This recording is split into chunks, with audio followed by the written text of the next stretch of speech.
આપણને બધી જ મોજ ગીતાબેન કરાવશે. સાથે સાથે આવતીકાલે પણ જે રીતના આપણે જોઈએ છે કે વક્રતુંડના ગરબાની સાથે વક્રતુંડનો ઢોલ હશે, આદિવાસી નૃત્ય હશે, સાથે કમલેશભાઈ બારોટનો ડીજે હશે, ખૂબ સારી બગીઓ હશે, બધી જીભો હશે. વડોદરા શહેરના તેમજ રાજ્યના બધા જ નેતાઓ પણ આવશે. હર્ષભાઈ હશે કે સાથે મુખ્યમંત્રી પણ અહીંયા જ્યારે છે, તો બધા જ લોકો જ્યારે લગ્નની અંદર ગોરધનભાઈ હશે, અમારા વડોદરા શહેર પ્રમુખ, ભારતીય જનતા પાર્ટીની સમગ્ર ટીમ હશે, પણ સાથે સાથે જે ઉલ્ટા ચશ્માના કલાકારો છે, જે તમે હમણાં જ મેં તમને કીધું એ રીતના અબ્દુલ ચાચા જેમનું કેરેક્ટર છે, એવું નટુ કાકા છે, એવા બાવરી છે, ગોલી છે અને બકો છે, બાગાભાઈ, આ લોકો પણ આવશે. અને કાલે સૂર્યા પેલેસની અંદર આપણે એ લોકોને તમને બપોરે 12 થી 1 ની અંદર આપણે એક પ્રેસ કરીશું, તમને બધાને મને મળાવીશું. બસ આજના દિવસે લોકોને તમારા થકી એક મેસેજ થવો જોઈએ કે દિવ્યાંગ લોકો એને આભેડ કરતા દૂર રાખતા હતા, પણ આજે દિવ્યાંગોને લોકો ગળે લગાવીએ છીએ. 25 વર્ષથી દિવ્યાંગોના બેન અમે અહીંયા ગરબા કરીએ છીએ. આખા હિન્દુસ્તાનમાં ક્યાં ગરબા નહીં, આપણું સિલ્વર જ્યુબિલી વખતે અમે દિવ્યાંગ ગરબા ઉત્સવ અમે ઉજવ્યો. આખા ગુજરાતમાંથી અહીંયા ગરબા રમવા આવે છે.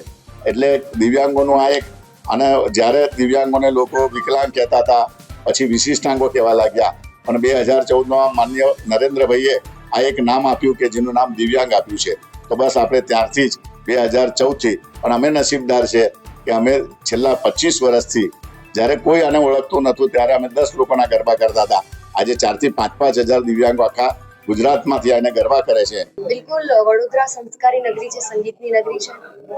દર વખતે આવે છે, એક નવી યાદો લઈને જઈએ છે. અમે આ વખતે એક અદ્ભુત યાદ લઈને અમે જશું, કેમ કે રાજેશભાઈ આવીને પોતાની દીકરી સમજીને દરેક દિવ્યાંગ દીકરીઓને પોતાના આંગણેથી પરણાવી રહ્યા છે અને નવા જીવનમાં પ્રવૃત્તિના પગલા માંડી રહી છે. દરેક છોકરી નાની હોય ત્યારે એનું સપનું હોય કે મારા લગ્ન ધૂમધામથી થાય, બહુ પરિવાર સાથે થાય, ગાજતે વાજતે લગ્ન થાય. એવી રીતે આ દીકરીઓનું પણ સપનું હશે, અને જે રાજેશભાઈ દ્વારા એ પૂરું થઈ રહ્યું છે. અને એવું નથી કે દીકરી ખાલી, બંને હસબન્ડ વાઈફ, છોકરો કે છોકરી બંને દિવ્યાંગ છે. એટલે સરસ મજાનું કાર્ય છે. માતાજી કે ભગવાન એમને ખૂબ લાંબુ આયુષ્ય આપે અને આટલા સારા કાર્યો કરતા રહે. અને હું મારી જાતને ભાગ્યશાળી સમજીશ કે આ કાર્યમાં મને નાનો એવો લાભ મળ્યો છે, એ દિવ્યાંગના આશીર્વાદ લેવાનો. નહીં, મારી લાઈફના આ પેલા લગ્નનો પ્રોગ્રામ છે કે જેમાં બંને કપલ દિવ્યાંગ હોય, એટલે अद्भुत प्रसंग है। हमसे जुड़े रहने के लिए हमारे YouTube चैनल को सब्सक्राइब करें और नई वीडियो की नोटिफिकेशन के लिए बेल आइकॉन को दबाएं